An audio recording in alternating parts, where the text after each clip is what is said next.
Batzuetan, gurasoek benetan maite gaituzten ala ez galdetzen diot neure buruari.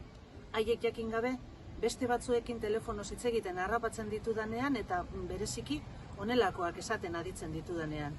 Ez, asteburu honetan ezin izango dut, umeak tokatzen zaizkit. Beste batean izan beharko du, bai. Pena, bai. Kaixo, ni Jolanda Larreategi naiz, idazlea. Kaixo, eta ni Amaia Noia ilustratzailea. Eta Erein argitaletxearekin batera kaleratu dugun gurasoak tokatzen zaizkit liburua aurkeztera gatozkizue.